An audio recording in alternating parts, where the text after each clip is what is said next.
Welcome back, friends. Welcome back to the Corbett Report. I'm James Corbett of CorbettReport.com. You're tuned into Questions for Corbett, and today I'm going to do something very dangerous. You see, I'm going to answer the exact type of question that I would never normally answer, because although it may be true that there is no such thing as a stupid question, well, there are poorly formulated questions that do not deserve the answer that they purport to demand, and thus would generally not receive an answer from me, because it would be unproductive of me to even attempt to answer certain types of questions.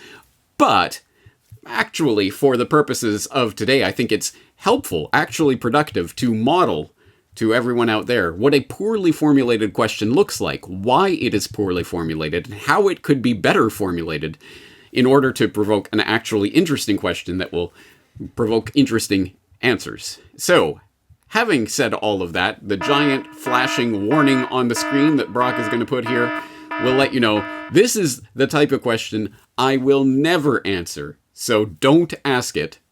But, having said that, let's get into today's question. This question comes from Gunnar, who writes, I am a retired biologist, now a writer.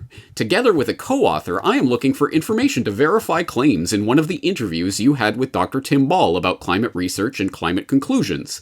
We all know that the results of scientific research traditionally enjoy great confidence. This confidence was built at a time when much of the research was basic research and was largely deserved. What many do not know is that the situation changed dramatically when commissioned research took over. An important topic in one of your interviews with Tim Ball was the organization of the UN Climate Panel research. You have had several interviews with him. I do not remember exactly in which one he spoke about this special issue. By the way, I would like to know. Anyway, according to Ball, the panel was divided into two teams. Team A was to design the platform for Team B. Team B was to accept the platform handed down from Team B, by which I assume you mean Team A, and build their contribution from there. But according to Ball, the engineer behind this project had defined a very special framework for Team A. The framework was that the human-made contribution to climate change was significant. Team B, approximately 2,000 researchers, built on what Team A had found out. If this is correct, and we add the importance attached to the conclusions from the UN Climate Panel and the upheavals we are dictated to accept from those conclusions, we have an extreme example of commissioned research. It seems that Ball had great integrity, but so far, I have not found the sources that make it possible to confirm or deny these special claims. Thank you for the question, Gunnar, but this is a poorly formulated question. Because in a question, especially a question where you are potentially impugning the research and life's work of a dedicated researcher like Dr. Tim Ball, who clearly did have integrity and did know of what he was speaking, to do so, okay, absolutely, question absolutely anyone's research or conclusions. But to ask it in a way where you say, I don't quite remember where I heard this. I think it was in one of your interviews. He said something like this, but I don't quite remember what he said. And anyway, I can't find anything about it. Is a terrible, or I should say a terribly formulated question that does not deserve an answer. Because now it's putting me in the position of having to make an ass of you and me and assume, well, I assume you are talking maybe about this claim, potentially. And so now let me address that claim and blah, blah, blah, blah.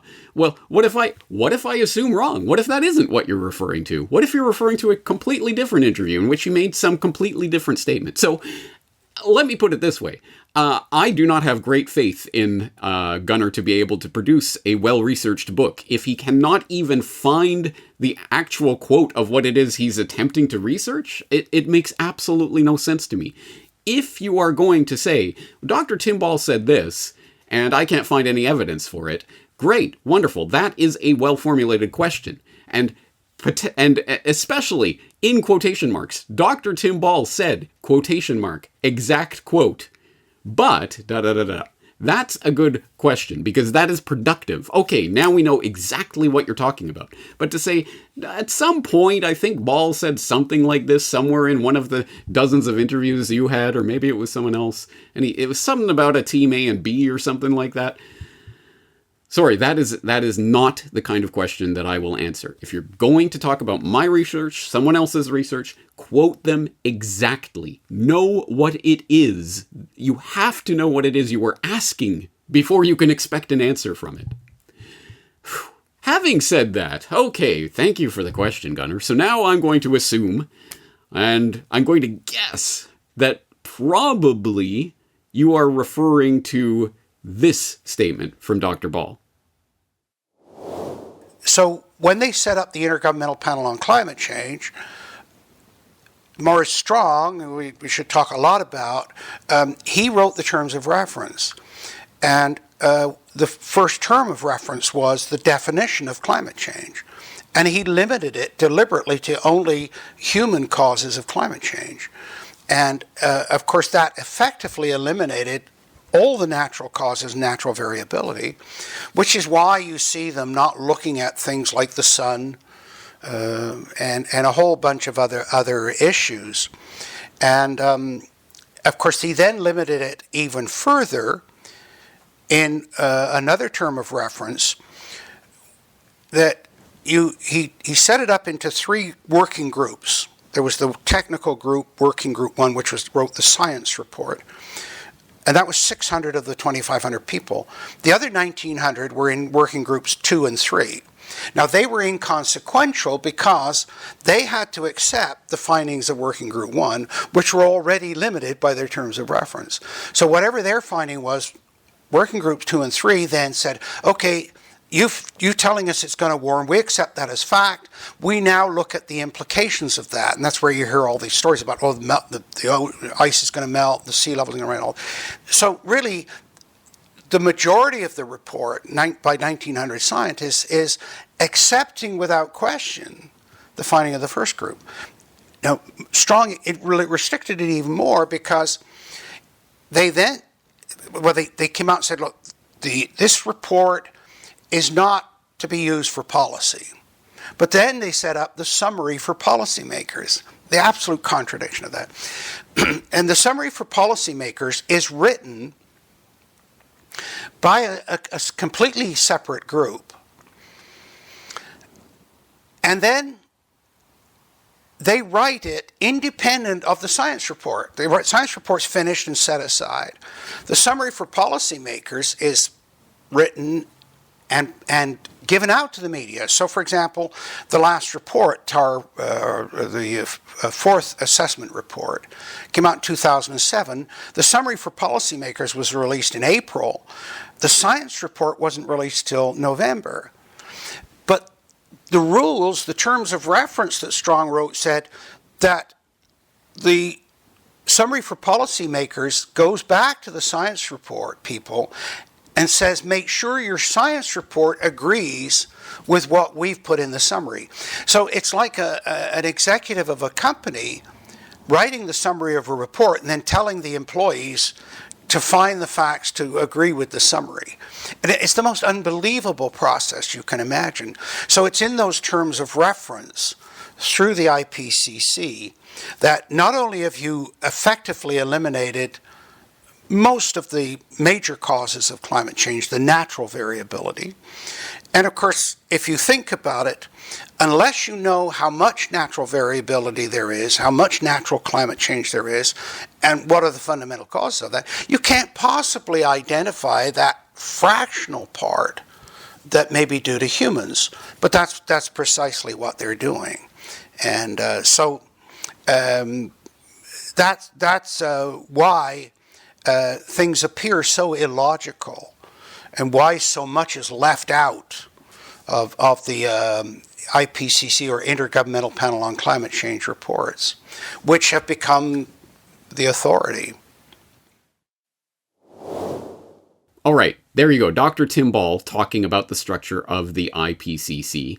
And again, I'm going to have to assume that this is probably what Gunnar was talking about in his Team A, Team B question, because it's vaguely in line with what Gunnar was asking. And also, although this interview was recorded in 2009 and was originally well, it was originally released on the 2009 Video Archive DVD way back in the day. It was originally aired on the Corbett Report in 2013 in the Corbett Report podcast episode on the IPCC Exposed, but it was very recently replayed on episode 427, Remembering Tim Ball, that I released last October in the wake of Dr. Ball's passing. So it's probably fresh in the mind, and that's why I'm assuming this is probably the clip that you had in mind. And if I'm wrong, then I guess all of this is totally wasted and oops, oh well. But that's why I do not answer these types of poorly formulated, vague, I think I remember something but I don't remember it questions.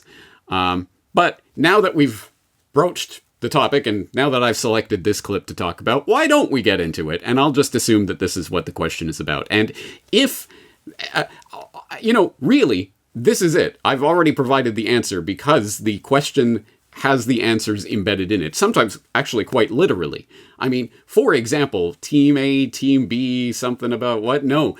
Working Group 1, Working Group 2, Working Group 3, Working Group 1 on the scientific and technical basis of climate change, Working Groups 2 and 3 talking about effects and mitigation of those that are predicated on Working Group 1. The entire organizational structure of the IPCC is embedded in what Dr. Tim Ball was talking about, and to illustrate that, as you will see in that clip, I actually put on screen the official IPCC organizational structure chart showing Working Group 1, 2, 3 and how they're related and how that fits into the overall IPCC structure. So it's already there for you, really, and it would be trivial for any researcher worth his salt to be able to pick up that cookie crumb trail, but let's just put it to the test. How many seconds would it take to verify that I wasn't just making that up, or I didn't make that graphic up out of thin air? Let's find out, shall we? Brock, put the timer on screen and let's go to the desktop. We are on pre-search, so let's type in IPCC structure and just see what comes up. IPCC structure. Oh, structure, IPCC. Let's click on that very first link that comes up and see if we can find, the very organizational chart that I displayed on screen. Working Group 1, Working Group 2, Working Group 3, and of course the Task Force on National Greenhouse Gas Inventories. And then how that all relates to the overall structure of the program. And then you can go and read to your heart's content more about the structure of it and how it works and how Working Groups 2 and 3 are predicated on Working Group 1, which is the physical science basis, which, as Dr. Ball was pointing out, of the 2,500 scientists that are touted in the IPCC propaganda, at least that used to be the line a decade ago. Perhaps they've updated that number. But anyway, of the 2,500 scientists, this is a report of 2,500 of the world's leading scientists. Well, only a fraction of them are in Working Group 1, which is really the basis for all of the rest of what goes into the scientific report, right? But even then, there are things to note about this.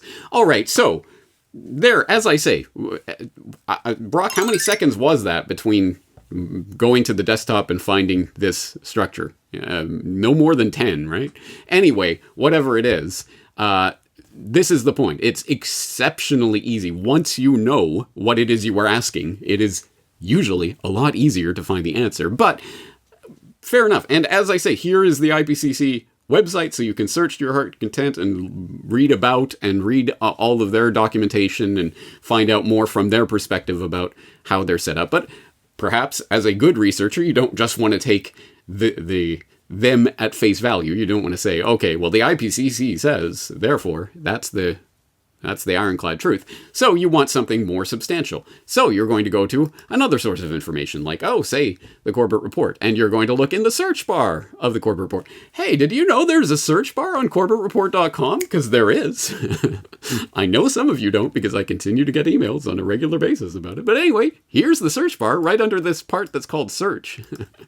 And you type in IPCC into the search bar, and you will find a lot of work that I have done on this over the years. Some missing YouTube links that we'll be fixing. We're fixing them all the time, me and Brock behind the scenes, as we find them. So we'll fix that one as well. But let's just go to the very, very first thing that pops up. The IPCC prepares to release more hot air from 2018. IPCC is preparing to release a special report on global warming of 1.5 degrees Celsius. Allow me to explain, And then, oh my God, a paywall. How dare you, James? You trying to get money for your life's work? Terrible. Oh, I can't believe. Oh, wait. For free access, please click here. Oh, I don't have to pay a penny. Well, thank you for giving your life's work away for free, James. You're welcome. All right, so we go over to the free version of this editorial. Here it is.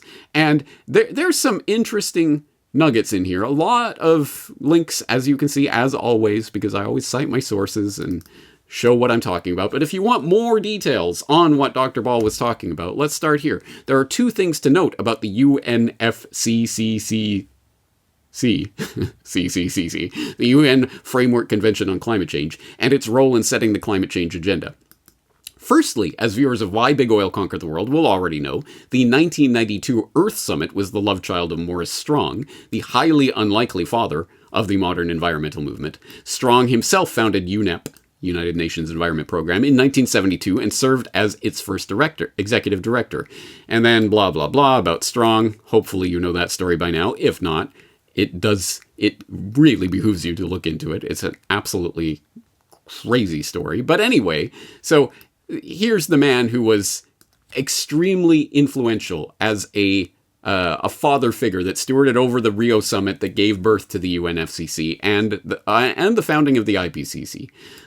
Both of that. He had a role in that, at any rate. The second thing to note about the UNFCCC is its stated objective of preventing dangerous anthropogenic interference with the climate system. One will note that the convention, signed in 1992, assumed from the very start, before the IPCC had even delivered its first assessment report, that anthropogenic interference with the climate system was dangerous and that it was the convention's duty to prevent it by stabilizing greenhouse gases. If you think this means the conclusion of the IPCC's work was baked into the cake since before that work even really began, then you're exactly correct. The very definition of climate change in the UNFCCC itself is a change of climate which is attributed directly or indirectly to human activity. Natural causes of climate change are not even considered within the UNFCCC's mandate. That the conclusion that humans are responsible for climate change was never a conclusion at all. It was an axiom. The IPCC's work over the past 3 decades has been to provide the fig leaf of scientific justification for the UNFCCC to reach that conclusion. Read, affirm that axiom. So it should not be surprising to discover that the IPCC itself is a sham of historic proportions. And just as a note, for the fact checkers in the audience, yes, I did err in this, and I did issue a correction at the bottom of this article. The UNFCCC, in fact, was not signed before the first IPCC report. The first IPCC report came before the UNFCCC was signed the convention was ratified in 94, I believe, may have been signed in 92. Anyway, but that aside, that isn't the important details here. The important detail is all of this. And again, there are links to all of the things that I'm talking about in here, but there are more. And we will get into some of the even finer grain detail because presumably if you're a researcher who's going to write a book on this subject, you better know the fine grain detail. But anyway, that gives you the overview of this. And as I write, it gets even worse. Worse than all of this is the fact that the IPCC's Summary for Policymakers, the document that receives all the attention from the fake news purveyors in the MSM, is a purely political document, written independently of the science report itself. Let me repeat that for the heart of thinking. This summary is a negotiated political document that is written before the science report that it purports to summarize. The authors of the science report are then made to ensure that their report agrees with the summary. This is why the summary is customarily released first to an endless stream of free publicity in the mainstream media, and then often several months later, the scientific reports are finally presented to the public. Now, this was a startling viewpoint change for me when I first discovered it, because as I've mentioned several times, as I was going down the rabbit hole, 2006, starting the Corbett Report website, having this incredible mind-bending experience of realizing all these lies and, oh my God, I didn't know the world was like this. One of the last pennies to really drop for me, because it just seemed too far over that line, was, the climate change scare isn't being dreamt up. The scientists wouldn't lie about this. What are you talking about? I was very reticent to believe it. But as I started to learn more and more and more information about the actual, really looking into how the sausage is made, it's impossible to believe that, it's settled science and that's it. And of course, the last few years of the scamdemic have proven that the experts and trust the science is a political, manipulative, deceptive tool of control. It is not about science as an activity. But having said that, as I say, one of the last pennies for me to drop in the whole conspiracy realm was the climate change myth. And one of the things that was pointed out to me that was one of those sort of tests along the way, I remember, I believe it was probably in The Great Global Warming Swindle or one of those early global warming documentaries that perhaps Dr. Ball or someone else mentioned that summary for policymakers was written before the scientific report that it was claiming to summarize, and then the scientific report was retroactively changed to be in agreement with this summary. I thought that was crazy. That can't be true. And then I watched it happen in real time in 2007. And I remember specifically there was a BBC article that was coming out that was talking about this IPCC, UN has decided the world is going to hell in a handbasket. We're all going to die unless we sacrifice to the weather gods. Oh my God, their report absolutely proves it. And I remember reading down to the fine print where they said, and this is in the summary for policymakers, the report will be released later this year. And I remember at that time, every news channel, every website was blaring these headlines. UN says the world is about to explode. And it was 100% saturation coverage. And occasionally there'd be a little footnote somewhere in the very bottom or just mentioned in passing that, oh, by the way, and the report will actually be released in several months. But this is the summary that they've made. And that caught my attention. I remember that specifically. And that's something that I have picked up on and I have talked about before because I think it is an important part of it. It is what part of what Dr. Ball was pointing out in that clip that we just watched. And it was something that you may recall I covered on Propaganda Watch back in 2018. The IPCC report, here this, like all their assessment reports, but this report as well, is a political document. And I say that advisedly. I say that every time I write about the IPCC, but I still think this idea, this fundamental piece of the puzzle is not sunk in for a lot of the people out there. It is a political document, not a scientific document. And again, I say that advisedly, and we can see that from even the mainstream environmental sources that are all on board with the climate change hoax. Downtoearth.org.in reported just a couple of weeks ago about this IPCC report as it was being prepared. Countries negotiate key messages of IPCC's controversial special report, where they're talking about the parties are negotiating the text of the summary for policymakers, which is a condensed version of the key messages and findings of the main report. Now, you read that and you gloss over what that actually is telling you, and you might suspect that, well, they have this scientific report, and they're just trying to negotiate over the summary, how to make the summary. No, that is not what it means. The summary is negotiated as a political document, as even mainstream environmental sources freely and readily admit. This one has been under negotiation by the diplomats at the UN, not the scientists. The diplomats are arguing over this since January of this year. And you can tell that actually, they even admit it in this report, that it is the summary for policymakers, this admittedly political document that then determines the text of the supposed scientific report that summary is supposedly summarizing. You cannot make this stuff up. But please go to changes to the underlying scientific technical assessment to ensure consistency with the approved summary for policymakers, and you can go and read through exactly how they have changed the scientific report to be in line with this admittedly political document. This is a political document. It is not a scientific document. That's one of the things that we have to highlight about this that never, ever gets talked about by anybody on either side of this issue. Assuming there's only two. There's always more than two. All right, if you are interested in that material that I was presenting there, of course, it was literally on screens, and I gave you the exact titles of various documents, so it should be easily searchable for yourself. But hey, if you need the help, you will follow the show notes for today's episode of Questions for Corbett. That is corbettReport.com/QFC-IPCC. Back to the show notes where you can find the link to that propaganda watch. Shut Up, Pay Up, or The Earth Gets It, from 2018. And in the show notes of that edition of Propaganda Watch, of course, I have all of those documents that I was talking about linked up for you to find directly. So there you go. Researchers in the crowd, people who are genuinely curious about answering these questions, there are some good cookie crumbs to lead you a lot further along the trail. But if you are going to say, I don't know, write a book about this subject, I would assume you would all have been able to find all of that material for yourself.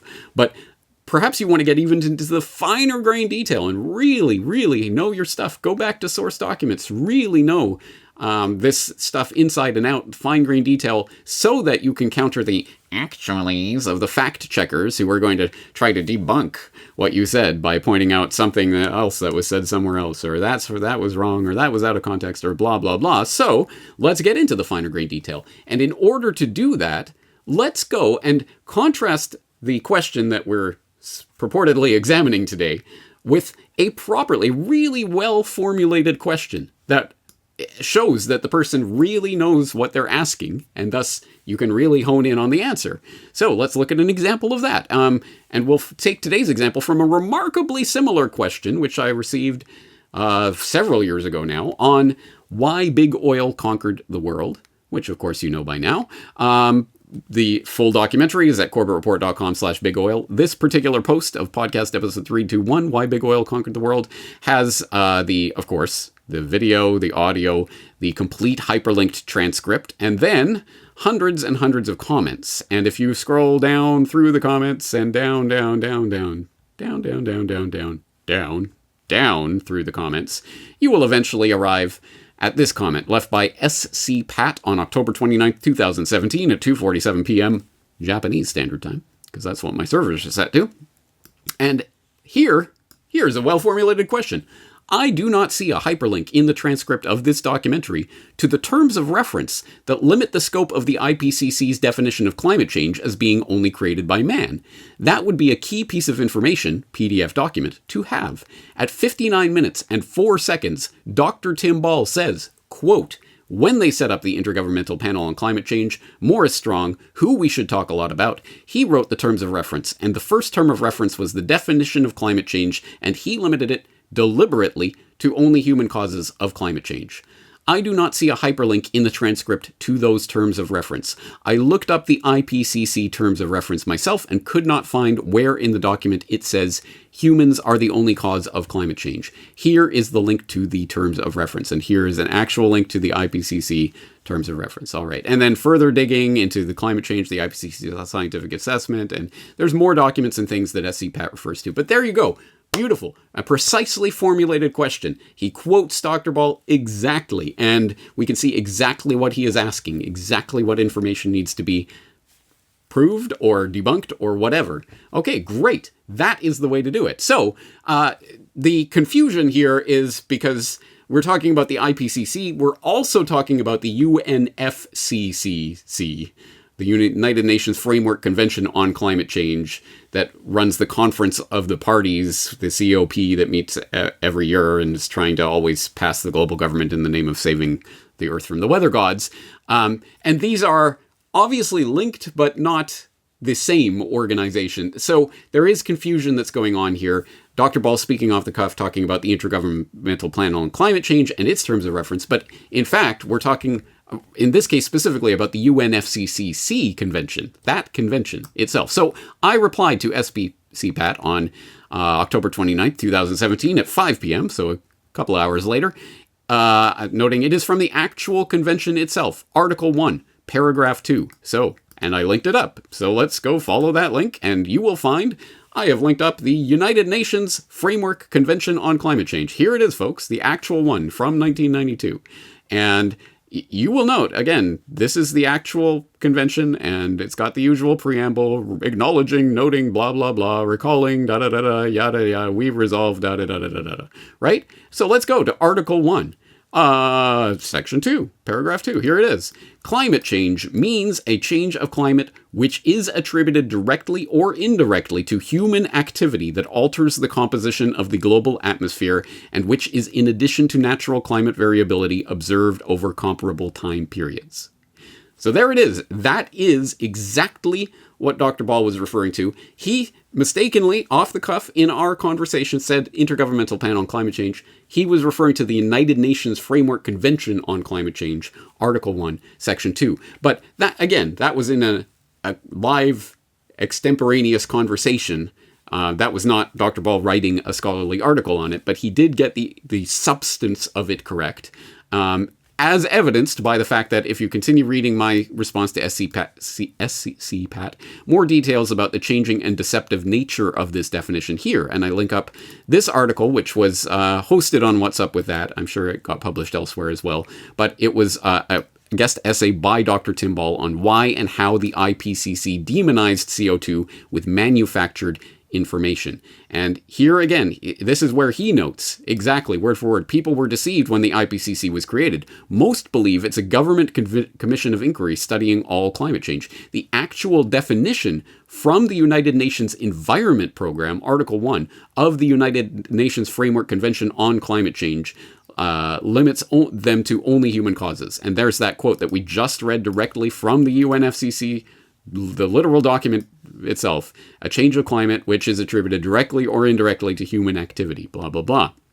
And then he goes on with more detail, which is where the fact checkers would try to come in on this. He says, in another deception, they changed the definition used in the first 3 IPCC reports, 1990, 95, 2001, in the 2007 report. It's a footnote in the summary for policymakers. And it says, climate change in IPCC usage refers to any change in climate over time, whether due to natural variability or as a result of human activity. This usage differs from that in the United Nations Framework Convention on Climate Change, where climate change refers to blah, blah, blah, human activity. So they put this as a footnote in 2007 in the summary for policymakers, which, as we know, is not the scientific document, it's the politically negotiated document. And he says it was not used, this definition of climate change was not used because reports are cumulative, and to include natural variability required starting over completely, i.e. they were building on their 1990, 95, 2001 reports that were working on the UNFCCC definition of climate change, which is human activity related. So it is impossible to determine the human contribution to climate change if you don't know or understand natural non-human climate change. Professor Murray Selby showed how the human CO2 portion is of no consequence. That variation in natural sources of CO2 explains almost all annual changes. He showed that a 5% variation in these sources is more than the total annual human population. And there's a link to Professor Murray Selby. So again, and there's plenty more information in here and plenty more to be found. And there you go. This information is out there. And the more precisely you can formulate the question, the more easily we can get down to the brass tacks and answer it. Oh, you're looking for that? Here it is. Here's the link. And then SCPAT, wow, there it is in black and white. Thanks for the links. All right. Great. Wonderful. Wonderful exchange. Properly formulated question. Simple answer. There you go.